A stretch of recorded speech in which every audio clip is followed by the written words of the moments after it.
Good morning, everyone. May I have your attention? Good morning, everyone. Thank you for coming this morning to this Council on Foreign Relations meeting.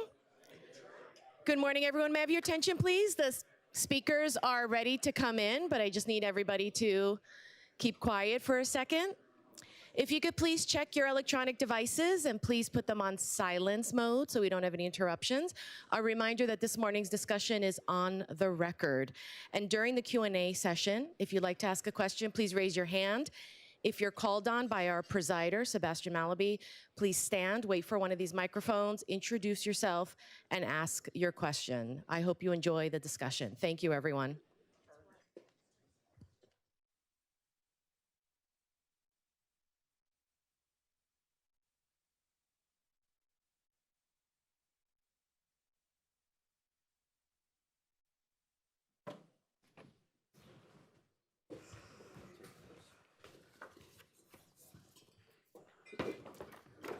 Great, good morning. Welcome to today's Council on Foreign Relations World Economic Update. This series is dedicated to the distinguished life and work of Marty Feldstein, who was a mentor to many of us. We have a great panel. We've got over there Jan Hatzius, Chief Economist and Head of Global Investment Research at Goldman Sachs. In the middle, Karen Cagnon-Tambour, the Co-Chief Investment Officer at Bridgewater Associates. And next to me, Jens Nordvig, founder and CEO of Exante Data, and of a new company, which he will tell you about later. I think we're meeting at a paradoxical moment relative to where we were a year ago. I would say that the political and geopolitical outlook has grown considerably worse. Russia's made gains in Ukraine. Putin has eliminated more internal opponents. Attacks on the Red Sea and the larger conflict in the Middle East. Continuing evidence of unsteady policy making in autocratic China, and that's before we get to the scary polarization and dysfunction politically in the US. So all these factors are as bad, or in some cases much worse, than 1 year ago. And what's more, I would say that the way that the West is handling these challenges is getting worse too, whether you look at the failure to deliver arms to Ukraine, or the growing evidence that oil sanctions, financial sanctions, chip embargoes are working less well than we hoped maybe a year or so ago. But it seems, nonetheless, despite all that, to be a good time for investors, right? You've got the world economy in pretty good shape, stock market indices in US, Europe, Japan hitting all-time records, all of which is a setup for my first question, which is for Karen. Which is, are you surprised by this disconnect between geopolitics and markets? It's interesting because most investors have shockingly little exposure to most of the areas where you see geopolitical turmoil. And the direct first-order consequences of a lot of these geopolitical issues have not really turned out to be that big of a deal for markets, whether you look at, Russia invades Ukraine, are grains going to be a big deal? Is sanctioning Russian oil going to be a big deal? We have a relatively resilient world that finds its way around, kind of targeted, limited issues. So they're not nothing, but they haven't turned out to be a big thing. The really big place where geopolitics, I think, is affecting markets, and it's not a disconnect, is really in second and third order consequences. This backdrop that you're describing, Sebastian, which I agree with, of a world that doesn't feel like the world used to feel, is having a lot of impacts on how companies and how governments are kind of approaching the world we're in, and is part of the higher inflation backdrop that we're in. So whether that's governments really stepping up industrial policy, defense spending, being out there and having a more active role, businesses redoing their supply chains, and so even if there isn't an immediate problem right now, you look at what companies are doing and they're spending a lot to say, I'm going to make sure I reduce my vulnerability to what if A, B, C, or D gets worse. And all of that kind of simmering activity is slow. It's not one big, you have a big attack and a big, disruption, but it's part of that backdrop of why we're in a world that kind of used to have a gravitational pull of inflation towards zero and no longer does. And that, of course, has a big impact on markets and is impacting a lot, kind of how markets are behaving. But certainly markets aren't pricing in that any of all these simmering conflicts are going to impact them in a very first order, direct way anytime soon. So Jens, what would it take for something in the political realm to rise to the level of sort of a first order effect, not a derivative effect? In particular, if we get closer to the election in the US and Trump is doing well in the polls, I guess that raises questions about lots of more additional tariffs on China.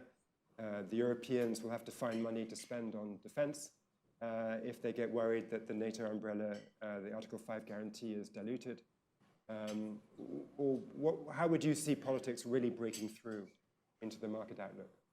Well, so I speak to investors around the world every day, and I don't think I've ever seen a year where people are really getting ready for the election outcome, like so many months before the actual election is taking place, right? So when we had the Iowa caucuses that gave a relatively clear result, like we could start to see little wiggles in the market, right? And it's extremely unusual to have like the market kind of wanted to front run an election so many months before. So I think there is a different type of focus on this. And the reason is that we had such clear moves when Trump was initially elected. Like we had obviously the wiggles during the night, but we had an equity move that was meaningful. We had interest rate moves that are meaningful. We have a pretty big dollar move in the beginning. So I think investors are thinking a lot about, okay, are we going to have a repeat of those moves? If they think the polls are clear, do we actually need to do the trades early as opposed to wait until the night of the election when a lot of people got surprised last time? But I think that the key point I would make is that I think it's very tricky to say, okay, this is going to be a repeat of a first Trump administration if we get a second one. And I think the key difference is that I think the focus, if we get a second one, will be very much on immigration, right? And I think it's worth thinking about if we have a totally different inflow of foreign-born people in the U.S. Labor force, maybe even deportations, those types of things, what is it going to do to the labor market? That's something we didn't think about very much in the first Trump administration, and that could have big implications, especially because the inflation environment is already different, right? So if we have a negative shock to the labor market from those type of things on top of the inflation issues that Karen alluded to that we have now, it could be a pretty big deal and something that is different from last time. Okay, so the labor market effects of immigration policies. I'm going to come back to these sort of a potential political Trump effect on Europe, but before we do that, I've got a question for Jan, which is essentially, how strong does the European economy look right now to absorb some of these potential challenges from the political side? I mean, if you just look at the basic macro, how do you assess it? I mean, the basic macro, I would still take a little bit more of a glass half full type of view in terms of, GDP was obviously weak, kind of close to stagnant in 2023. And that was, I think, because we had a negative impact that lasted longer from the big inflation increase, because you had not only the post-COVID inflation, but also the household energy budget inflation. And that was really weighing on real disposable income. And then weakness in China has a bigger impact on Europe, especially Germany. There are a lot more kind of structural questions around Germany and other European countries as a location for production. So all of that is weighed on the economy. But I think now we are seeing some stabilization. Inflation has come down dramatically. And that's helped real disposable income. And so I think consumer spending is going to look a little bit better in 2024 than in 2023. We're also likely to see rate cuts from the European Central Bank at some point over the next few months. And that, driven by the decline in inflation, the increase in rates has actually had a somewhat bigger impact on European consumers than on US consumers, because European consumers have a lot more adjustable rate mortgages, whereas US consumers have overwhelmingly 30-year fixed rate mortgages. So that's been a drag on the income flow as well. That's probably going to improve. So, I think growth is maybe 1% by the end of the year. Annual average, I think, is going to be below that, but I do think it's getting a little bit better. Okay, so if the glass half full view is 1% growth, right? That's a setup for another question for Karen, because the German defense minister recently said he thinks defense spending would need to rise to 3.5% of GDP. That's pretty much a doubling in order to deal with both the fact that Putin continues to be super aggressive, and the defense umbrella from the US appears to be less reliable. Other people say 3.5% not enough, maybe you need 4. Whatever the right number, we're in an environment where people are talking about issuing European-wide bonds again, the kind of following on from the COVID experience, but doing this now for a common defense. And at the same time, you've got the US government debt to GDP ratio, public debt to GDP ratio, at approaching 100%. I think it's 97. And political polarization, meaning that it's very unlikely that this debt to GDP challenge is going to be managed proactively. So what I'm getting to here is that people have predicted forever an end to the dollar's reserve currency status. But maybe we're reaching a time when Europe's need to potentially issue more safe assets to finance defense, coupled with the US apparent inability to deal with rising public debt, means that we should take this challenge to the dollar more seriously than previously. It's definitely true that the Europeans are getting knocked from every which way to be strongly, strongly encouraged to be doing more public spending, right? Whether it was last year, all they wanted to talk about was how are we going to respond to the IRA with our own version of this, to now the defense challenges, which is hard to believe them getting a bigger, kind of punch in the face that they should be doing something more. So it's a little bit, if they don't do it now, I don't know when. This seems like the time to really be doing more. And from a capital markets perspective, I do think that having joint issuance matters. So it affects kind of how you think about those assets.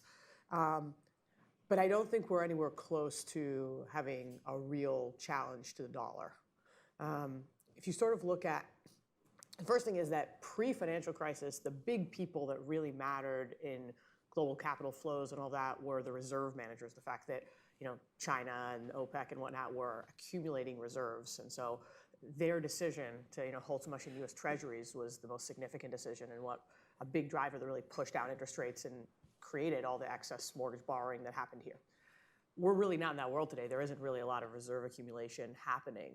And reserve managers already, their second biggest market after Treasuries is European bonds. And so on the margin, if there's a lot of joint issuance, they could shift a little more, but they're going to be really cautious how you shift kind of an existing pile. And that's not a pile that's growing. The real growing piles are all the different private investors out there in the world.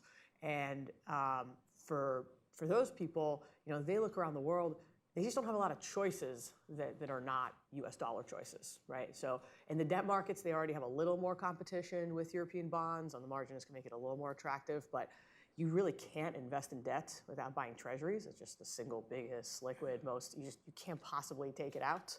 And I've heard some extreme conversations over the years, whether it was around Trump election or sustainability, of people trying to say, could I even imagine a world without treasuries? It's very hard to do if you're a debt manager. And then in equities, the position of the US is even more dominant. And the more you move from reserve managers to private money, more of it's in equities. And in equities, because of the run-up we've had, in tech and in US economic outperformance, and the fact that the stock market is just bigger relative to the economy, more companies are listed. If you need to buy stocks, you don't have any choice. You're going to hold mostly US stocks, disproportionate to the size of its economy.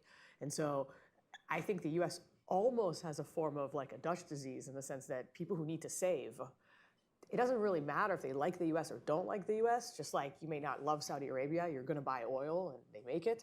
if you need to invest, you're going to buy U.S. assets. And I think we're very far from any real meaningful challenge to that. The U.S. is still getting a disproportionate just set of inflows that happen regardless of how attractive it is. I'm going to come to Jens now. I want to just give you a little bit of an extra setup here. I'm going to persist a bit with this thesis that Karen is telling me to drop, that we should think about the dollar status in a new way. And I'm going to throw in demographics into this picture. The point here being that precisely because of rising welfare state burdens as you have aging populations, it's even harder than it would be otherwise to imagine the US political system dealing with 97% public debt to GDP without some kind of nasty moment which shocks the markets, some debt ceiling fight in Congress where nobody blinks at the last moment. And in the meantime, the same demographic argument applies even more strongly in Europe. And that's why Northern European economies, which have had this political resistance to issuing tons of public debt, are going to put that aside because they need to borrow to pay for aging. So you're going to have more debt issuance in the countries with debt capacity in Europe, which will mean more assets for people to hold, and more risk that the so-called Triffin dilemma ends up finally biting in the US and you have some kind of crisis. So I'm happy to comment on that. So, like when we had the U.S. credit downgrade again over the summer, right, and it coincided with the U.S. yields rising above 4%, right? I certainly got a lot of questions about, okay, can we please, redo the debt sustainability calculations? I'm sure you're getting these questions all the time as well, right?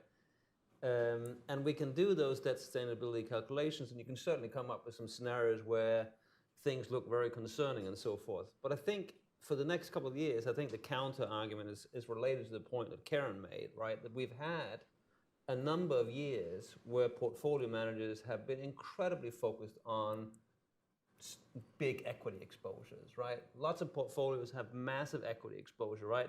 There's actually a lot of big portfolios around the world where the debt percentage is quite low, and there's plenty of capacity if yields are attractive to actually add to that bucket. So I think we're sort of in a transition phase where, okay, you can do the long-term analysis and that US fiscal deficit 6-7% of GDP doesn't look sustainable long-term, certainly not if demographics kick in and the growth rate lowers. But we do have portfolios that for probably a multi-year period have capacity to absorb a lot more debt. So I think it's pretty hard to trade that. And then just one comment on the euro aspect of it, right? So we had negative interest rates in the Eurozone for a number of years, call it from 15 to when we had the rises here after post-COVID, right?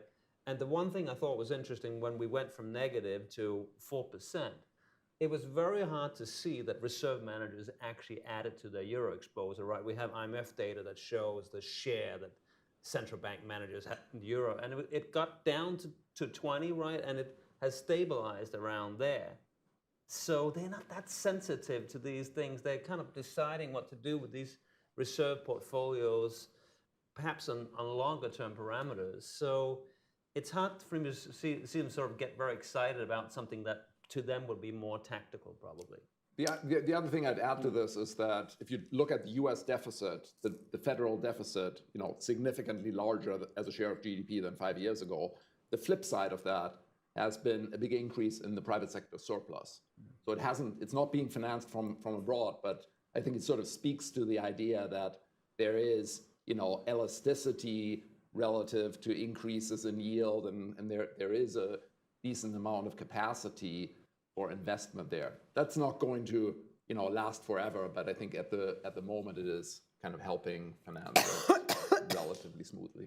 So Jan, moving away a little bit from the geopolitical questions, it could be argued that the market optimism of the recent month or so, longer than that maybe, is even in economic terms on thin ice. Core inflation is back up to an annual rate of 4%.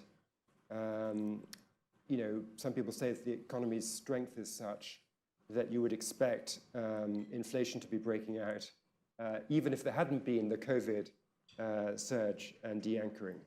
So I think, as you've written, the Fed's path of rate cuts is going to be pushed back a bit.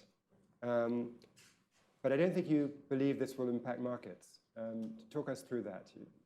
Well, the part I agree with is that the timeline for Fed cuts is later, clearly. Yeah. I mean, we thought it was March. We now think it's June. And the communication's been pretty clear. And some of the data releases, both on the inflation side and on the payroll side, are obviously have something to do with that. But I have a much more optimistic view, sort of fundamentally, on inflation. I don't think 4% is the right number to put in into your head about the current inflation trend. Yes, January was a big number, 0.4% on core CPI, probably something similar on core PCE, but there are some one-off factors that I think are not representative. One was, and we flagged this in advance, a January effect in a number of categories where prices get reset once a year.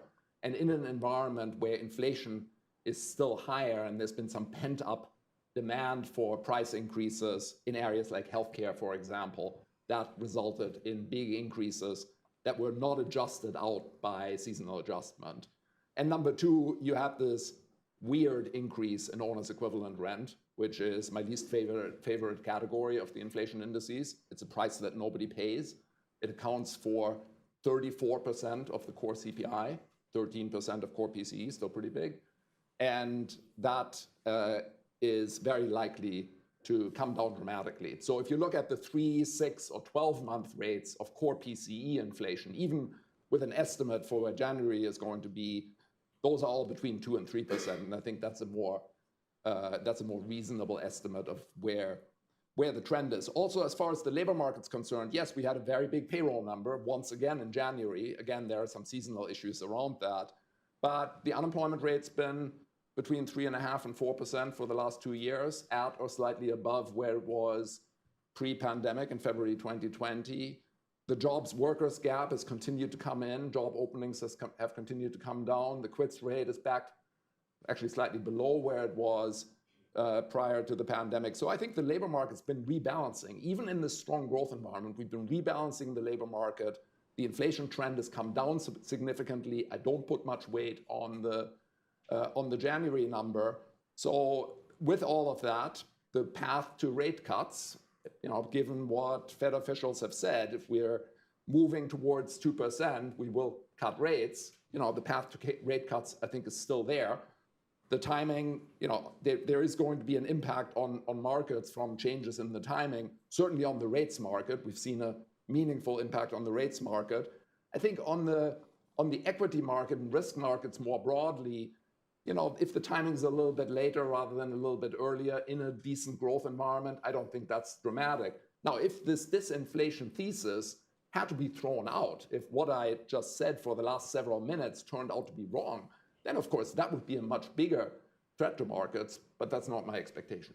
I mean, just to underscore this quickly with a follow-up, I mean, you're really saying that the perceived hit to the Fed's reputation as of, say, 2 years ago, when inflation was really high and the Fed was perceived to have been late, and there was a lot of quite doomsterish talk about, it was 1970s and all that.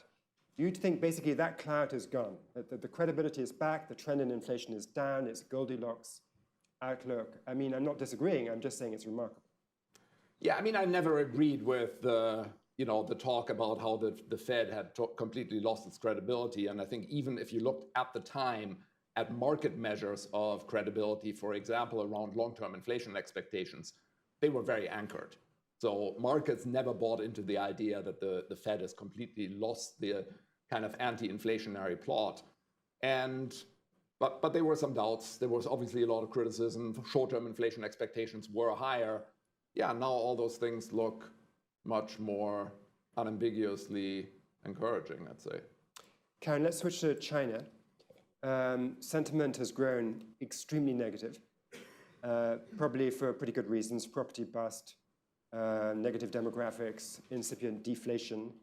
But one thing we do know about China is that policy can execute a U-turn faster than you might imagine. So as you watch the sort of COVID story from, total lockdown to radically rapid reopening, that was a pretty dramatic U-turn. And so one thing that might, I suppose, switch around is the government's stance towards its willingness to provide stimulus. But just more generally, do you think that sentiment may have overshot on the negative side for China? I mean, I think that sentiment on Chinese economy is bad for a reason. It's justifiably bad for a reason, and that all indications from the Chinese government is that they remain very committed to only doing the kind of stimulus that is aligned with their political goals, which is too narrow to offset the huge tide of problems that they have. So, you're kind of in a tough spot if you say, I don't really want to give money to households and encourage consumption. I don't really like a lot of the different industries. There's a lot of people I don't want to see gaining any strength. I don't really want too much currency weakness. There's just a lot of stimulus they're not willing to do in the middle of a huge property bust. And they've decided the one thing they do want to do is win on certain types of manufacturing that they think will really help them in this, kind of global competition, particularly with the US, but on kind of more high-end technologies. What that is doing is that they're willing to throw a lot of money into creating capacity in certain manufacturing areas where there isn't actually particularly demand in China for those areas. And so in terms of the rest of the world, and you're starting to hear this a little bit even coming from US officials, what they're doing is basically dumping capacity on everybody else, because they're saying the way we do feel comfortable stimulating is by creating this excess capacity in these kind of manufacturing industries.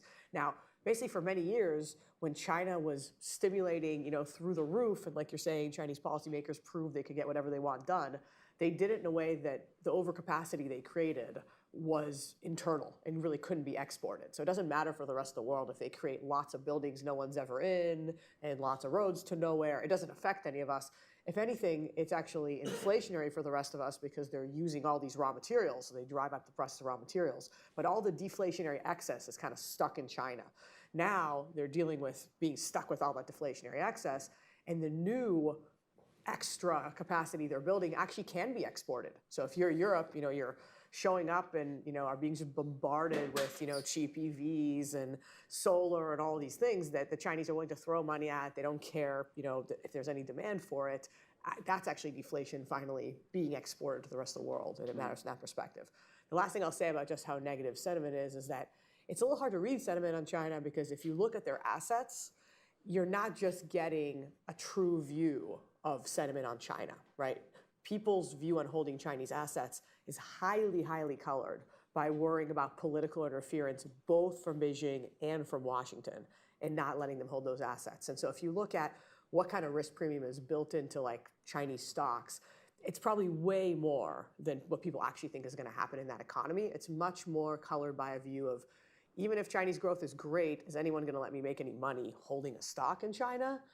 Maybe there'll be great outcomes and I just won't get any as a stockholder. And will Congress come in and say these are not assets I should hold? So it's actually harder to get an objective read of what investors think because of those issues. Can I make a quick comment on this? I'm going okay to. if you Okay, say no. I'm going to say no because I'm going to ask you a different question. And we're going to bring in members to join the conversation after this last question. We've got time for one thing I want to get to, and I think you want to get to, which is sort of the question of the way technology and specifically probably AI could affect the outlook. I've peppered people with a lot of depressing negative questions, as is only fitting for the dismal science. But let's end on an upbeat note. AI, LLMs, application of AI to drug discovery. Are there things on this list which you think are going to affect the way the macroeconomy behaves? Absolutely. So I'm in the unfortunate situation that I've managed two companies, and one of them is an AI company, and the other one is Exante Data. So I feel. Yeah, stop complaining. You've got two hands, so it's fine. But we're definitely going through a revolution of sorts right now, and from a macro perspective, right? I used to work with Jan Hatzius at the Goldman Sachs economics department, right?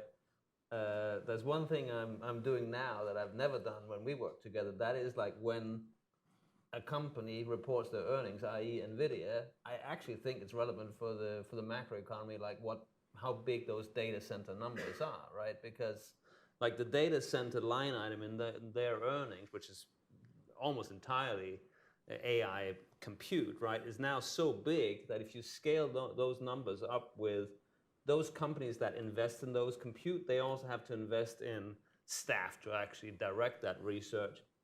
And the numbers are really big. And I see it from a day-to-day basis when we interact with people in big US financial institutions that are really keen on having, generative AI as their big strategic push, right? They're definitely investing, right? But it's also clear that the timing of when these investments are going to actually deliver product, like I'm not talking about OpenAI and these video tools that we can all see very tangible, but for most businesses, right, these are investments that are being made with the goal of launching product maybe at the end of this year, next year, 2026. It's a pretty long-term process. So it's something that's going to be with us for a long time. And then there's some really complicated question that relates to, okay, how is it going to impact the macroeconomy, right? Because it's a type of technology that is so concentrated. Like there's certain companies that have the data, the huge data set that is needed to do this training, but not that many companies have that. There's some of the Google projects that we've seen launched officially now in the last few weeks. And then you go and read the press release, how many people built it? The Google team was 30 people, right? So we have a type of investment, right, where the amount of money that is invested is extremely large, the amount of compute that is invested is extremely large, right? But the amount of people that's actually involved is not very big. So thinking about the impact on the labor market and the economy, I think you need to think about it from a different perspective than we've done with these other kind of big leaps in technology in the past. Great. Well, so let's open it up. Reminder that this is on the record. And so if somebody's got a question, I can see Tara there. Great. Right in the front. Thank you so much, Tara Hariharan from NWI Management. I just wanted to bring up two geographies that hadn't been discussed so far in this panel. The first is, of course, Japan. Assuming that the BOJ does move in the spring to get out of negative interest rates, do any of you anticipate a big shift by Japanese institutional money out of overseas investments back into Japan, considering we're already seeing significant inflows into the Japanese stock market, for instance? And the second question, which is, of course, my obligatory question I ask every year, emerging markets. How is the situation now, especially given that the prospect for the Fed cut cycle has been pushed back a little bit compared to where we were thinking of it early last year? And also, the situation in China has worsened, although some may argue that EM ex-China could be positioned to benefit in the process. Thank you. There's two questions there. Okay, so Jan, do you want to do one of those? Sure. I mean, I think on Japan, it depends on, what's the destination. If you're moving from very marginally negative to very marginally positive, but that's it, then I don't think it necessarily has a big impact on flows, although frankly, I probably look less at flows than either Karen or Jens, so I'm not really very qualified to speak about it, but I wouldn't expect a huge shift necessarily. And economically, I don't think there is need for a big increase in interest rates, slightly in positive territory. It seems much more likely because, the inflation outlook in Japan is still sort of at or below 2%. We'll probably be back below 2% by the end of the year for all of the different permutations of core and Western core and global core and new core inflation that they publish. So that would be my expectation, that it'll be kind of anticlimactic. On EM more broadly, yes, aggressive Fed rate cuts in 2024, especially in an environment where the economy global economy still grows strongly, that would obviously be great for emerging markets. But if it's not aggressive cuts, if it's sort of more delayed cuts, maybe a little bit of cuts in the US, that's still an okay environment, especially because there's a pretty strong case, I think, in many emerging economies independently of what happens with Fed policy, to bring down rates. And of course, we've already seen some rate cuts because the emerging economies outside of China and outside of Asia had huge increases in inflation as well. And those increases in inflation have also abated. We're now back to levels that are much closer to the pre-pandemic level. And so I think there's still some room for central banks in emerging markets to responsibly bring down interest rates gradually, and that should still be a kind of an okay environment in my view. Tara, one of the emerging markets that, of course, has been on a tear is India. My favorite factoid about emerging markets is that in 2023, Indian retail investors bought more than 85 billion options, which is nearly 8 times the volume purchased in the US. And the average holding time for these contracts was less than half an hour. I don't know whether this is sort of Robin Hood mania arrives in India, but I was struck by that. Let's go to a question right there.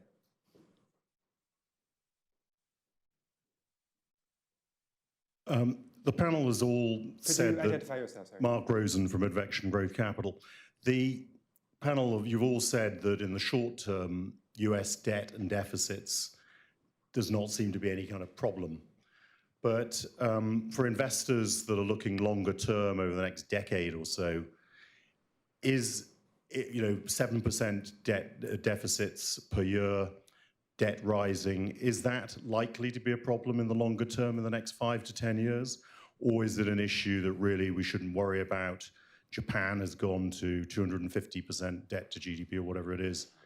We really shouldn't worry about US debt and deficits at all. Do you want to crack at that? Sure, I can start. Yeah, so when you look at a 7% of GDP deficit for a multi-year period, it's obviously highly unusual what's going on. The level of the debt is going up in a pretty dramatic fashion. It's helpful that we have growth that is still surprising to the upside. But I think the question I'm getting all the time is the question that's linked to the dollar's reserve currency status, right? And we have, every few years we have a wave where people come up with a new reason to hate the dollar, right? And when I worked at Goldman Sachs, it was the US current account deficit that was too big. That was back in 2006, 2007, right? And in 2023, it was the freezing of Russian reserves in dollars was going to be the demise of the dollar. Nobody want to hold dollars out there. So there's always a new story, right? But if you look at how the dollar is trading, it's trading incredibly resiliently. So I think really the key issue to think about, okay, can we have some kind of real turn, a real crisis dynamic that comes out of that, is very much a function of whether investors around the world see an alternative, right? So the narrative that was told last year was that, okay, now we have the freezing of Russian reserves. There's going to be a lot of countries that's going to gravitate away from United States, and they're going to go to China, right? And the reality is that the exact opposite have happened. If you look at the capital flows in and out of China, there is a very persistent selling of Chinese bond by all kinds of foreign investors, right? So the bottom line is that it's just very hard to see, okay, what is the alternative to the capital flow that's been coming into the US? So until that alternative emerges, the dollar can remain strong, irrespective of all those issues that you rightly point out.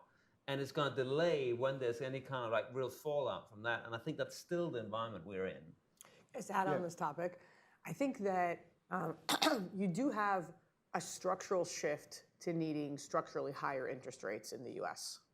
And when you look at the size of that deficit and kind of think out a number of years as you're doing, sort of saying, look 10 years out, you also have to remember that in a lot of these cases, like Japan running huge deficits, and in the US the last 20 years, you had very big buyers that were non-economic buyers. First, it was the reserve managers. It didn't matter what the yield was, they just were going to buy US treasuries anyway. And then it was the Fed, or in bank, in Japan, the BOJ.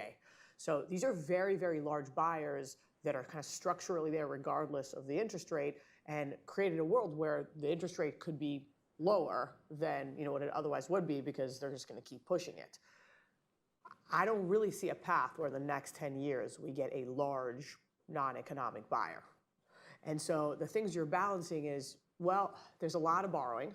Then, Jan made the really important point that outside of the government, there's not a lot of borrowing. So on net, there isn't as much to finance, but that's going to change. That's a today thing. It's kind of a leftover of the fact that we had to have all this deleveraging. So it's actually very highly unusual to be at this stage of the cycle where the economy is strong and everything, and no one's borrowing but the government. That's very unusual. But it means that if we keep stimulating and the Fed does lower interest rates and whatnot, that'll change through time. So you'll have kind of a pie of how much needs to be financed. And you have to get through, this point that was already being made of people who just haven't seen debt in a long time. Jens made this point and he's right. So they're going to keep moving back into debt just to kind of rebalance, and they're seeing yield levels that are interesting for the first time in a long time. In the US context, you have a public pension that's supposed to make 7% a year. For many years, it was just kind of ridiculous to say they're going to make 7% a year because rates are zero. So what does that even mean? Does that mean they're just supposed to go crazy and take lots of risk? How do you make 7% a year? Now they can say, I can basically buy a government bond, maybe take a little bit of credit risk, and I'm pretty much there. So you're still going to get these flows to say, okay, at these levels, this is looking more reasonable. But you add that all up to say, you look out, the level at which we're kind of going to normalize is just going to be structurally higher, and that also matches the fundamentals of higher kind of gravitational pull of inflation from 0.1 to more like 2.3, and a real interest rate. The economy doesn't need, for many years, the economy needed extremely low real interest rates to get any activity going coming out of the financial crisis. We don't need that anymore. Now, that could get out of control, but I think more likely you're just looking at a world of structurally higher interest rates than you had for 20 years. You want to comment, Jan? I agree with that. I think we are going to be in a higher interest rate environment than the post 08 period, which was a long period of balance sheet adjustment, and now that's behind us. So I agree. Let's go over here. I'll come to your neighbor next. Oh, yes. Next. Go ahead. Oh, and yes. Then we'll come, yeah. Thank you. Daniel Gilmer, CFR term member, Pfizer Incorporated, Rockefeller University. So Karen, you opened up the time speaking to how there's relatively less exposure to a lot of these geopolitical crises for a lot of the investors today. And then Sebastian, you mentioned as well that there hasn't been the response that one would hope from many countries of power to many of the crises that are currently occurring. Do we expect that to shift as these crises do impact investors even more, that it will have more of a political force to actually be more productive in the solutions that are posed? And if so, what might that look like over the next year as some of these crises continue to spill over? Wow, that's a difficult question. I think investors have sort of gotten extremely concentrated in the US and worried about being too far outside of it. To give you a sense of how crazy I think it is, investors are underallocated to Japan. So you basically say, what are the big markets in the world? You're like, there's the United States. People have a lot of that. There's Europe. People have a decent amount of that. The third biggest is Japan. That is starting to feel like an exotic, this would be really diversifying if you get into Japan kind of conversation to have with investors. So it feels like we're far from, the Russia experience was traumatic, right? The Russia experience of a market that kind of seemed okay on the investment horizon and within a day became a completely, you cannot have in your portfolio.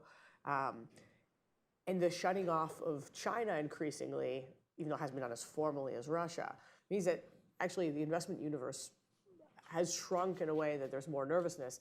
I mean, if I go to something not as extreme as China or Russia, look at a place like South Africa, and you basically say, wow, there's so much pessimism priced into South Africa. Like nobody is there. And I can tell you 100 reasons why South Africa is in terrible shape. It's not good to literally have blackouts such that you can't run your businesses because you can't get enough power. Very, very bad to be in that situation. But there's so few people in those markets that all it takes is like a little bit of outperforming disastrous expectations, and you're in a pretty good asset. And so I think you're just at an extreme in allocation. Question right there, yes. Bob Welf, Pace University. My question is about the nexus of fiscal and monetary policy. If we look at the US yield curve, 5 years on, it's basically in equilibrium around 4%. It's the short term that seems to be in disequilibrium. Given that, why is the Treasury doing most of its funding at the short end of the yield curve? And moreover, will the Federal Reserve be under pressure to reduce interest rates because of the fiscal and monetary nexus? Jan? Well, why are they funding mostly at the short end? I mean, they are funding. They're always funding a lot at the short end, but it's certainly an argument for shifting out a bit more. I think that's right. In terms of what the Fed, what it means for the Fed, I mean, it's a reflection of the fact that most investors believe that the equilibrium nominal interest rate isn't 5%, but somewhere between 3 and 4%, and so that's why the longer term rates are lower. Is that in and of itself going to get the Fed to normalize? No, I think you also need to see inflation continue to come down. If the trend in inflation has come down, then it's going to come down, then they will normalize. They've clearly said that. In fact, back in December, Chair Powell said that they would start moving the funds rate down well before inflation gets to 2%. And it now looks like maybe it's not that far before inflation gets to 2%. But if you do go to 2, then they will be cutting. That's very clear. I mean, that's even the more hawkish participants on the FOMC have made it clear that they will be reducing rates if inflation gets back to 2. There's a question right here, at the back, towards, yeah. Thank you. David Akizian with Mitsui. Any perspective on the current levels of U.S. consumer credit card debt and what that might mean for inflation going forward and economic growth? Credit card debt. Could you pass the mic just in front to the next, and we're going to come to you in a second. Credit card debt, who would like to take that?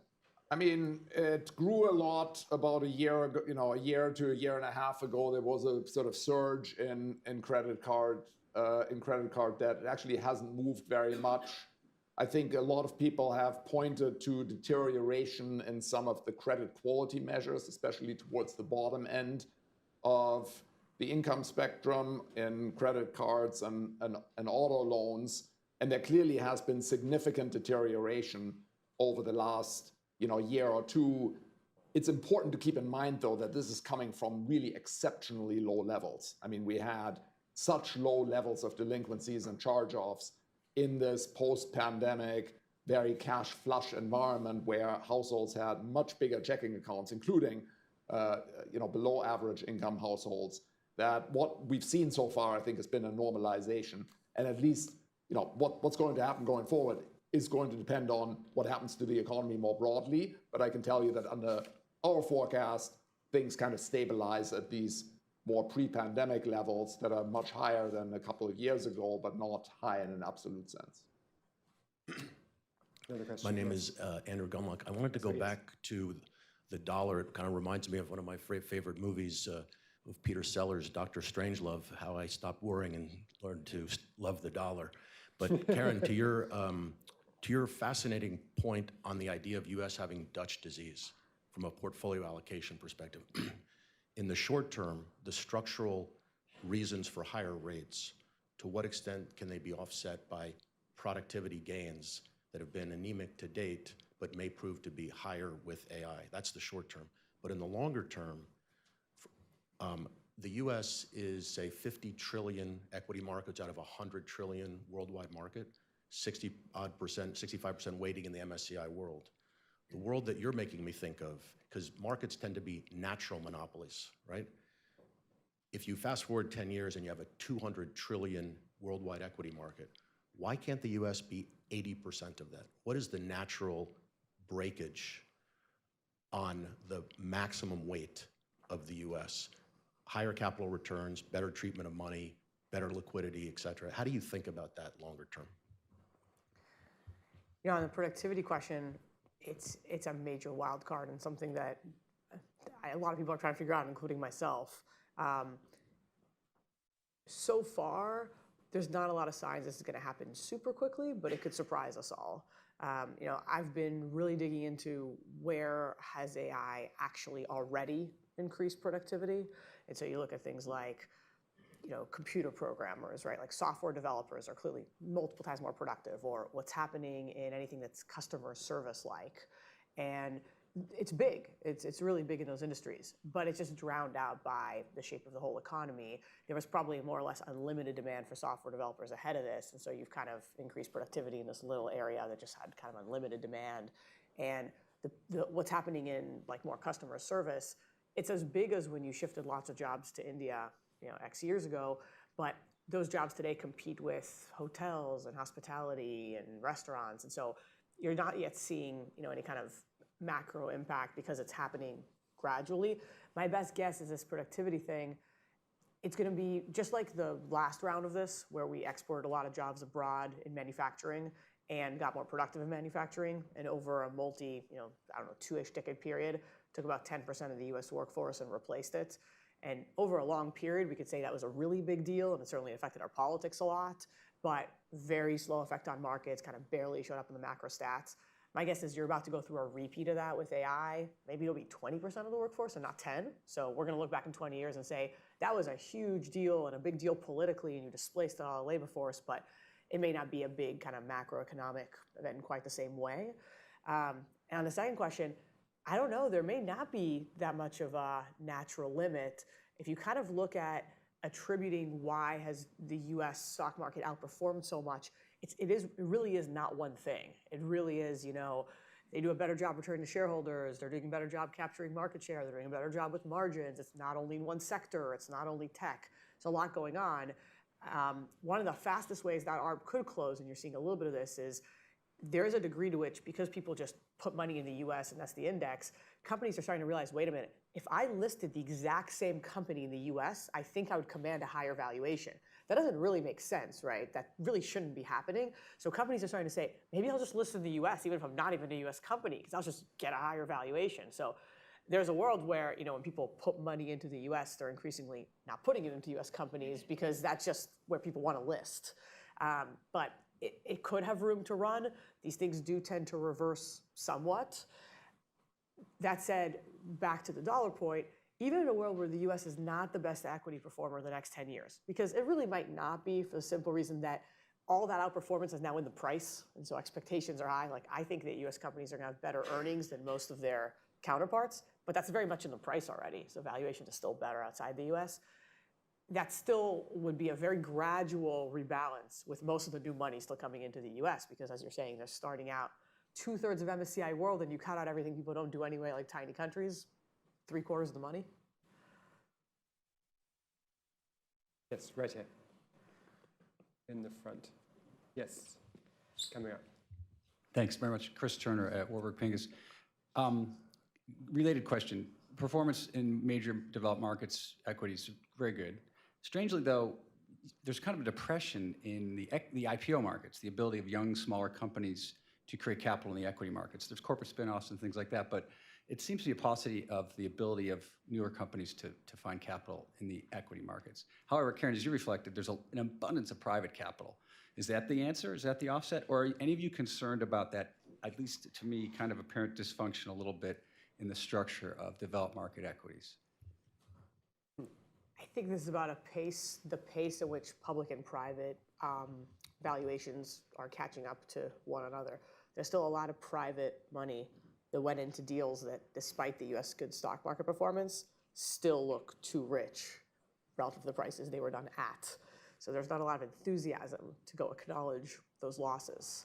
So if you're in the private capital space, you're kind of seeing all of your LPs stopping to give you money, saying, wait a minute. First of all, I used to have only a little bit of illiquid assets. Now like half my assets are illiquid. Turns out it's actually difficult to manage illiquidity. Maybe I should start thinking about that. I can't get out of these liquid places where I have losses. So they have a lot of capital, but they can't get more. And they don't really want to recognize the losses. And so it takes time to, public markets reprice quickly, and that's a great thing. And private markets take some time. Yes, right here. Lady with the... Thank you for some giving us a lot to think about. Bhakti Murchandani from Trinity Church, Wall Street. I have two questions. One is just on, the prevalence of asset-light companies and if that makes the next credit crisis worse because recoveries are lower. And then the other one is on the backlash against ESG. To what extent does this have a real impact on the investment world other than inconvenience? Jens, you want to talk about What was either the one first of- question? The prevalence of capital light businesses, asset light, capital light. Well, we can talk a little bit about what happened in the banking system over the last call it a year, right? So it's a year ago since the Silicon Valley Bank situation started, right? And that situation was a little bit special, right? And now we've had another mini concern about New York Community Bank, right, which related to commercial real estate, which is at the core of a lot of the credit tension that we're having now. And the amazing thing about it is that there's a lot of people who are extremely pessimistic about what's going on in commercial real estate, right? And those people might be totally right.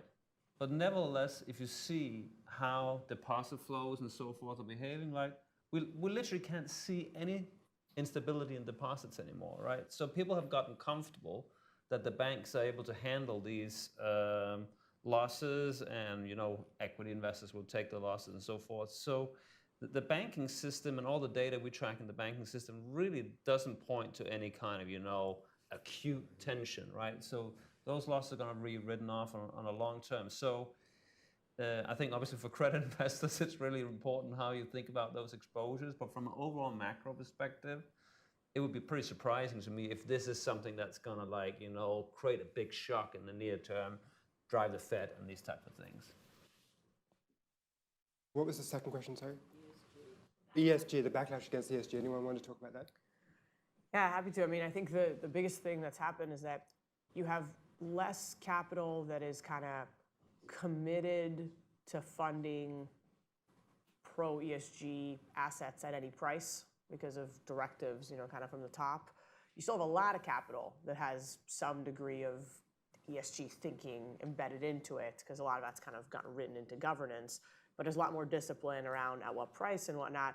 And on the flip side, it's happening at a time where that pressure is being put on policymakers, right? And so things like the IRA are also changing what's the mix of subsidies and incentives to actually make pro-ESG investments be higher returning. So you're less likely to get kind of capital sort of throwing itself at the greenest thing because it has to, and you're getting more disciplined to see where are the opportunities.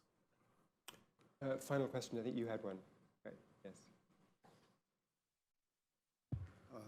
Given Karen's argument about the increased Chinese government investment in manufacturers and the dumping impact of that, and I think that also has a political signal to the manufacturing area, go ahead and manufacture and dump.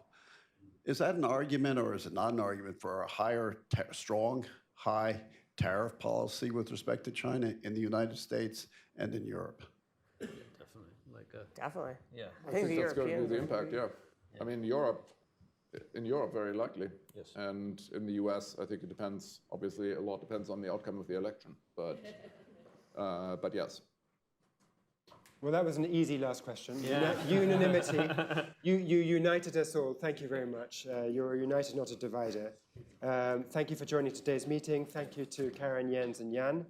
And there'll be a video and transcript of today's discussion on the CFR website posted shortly. Have a great day.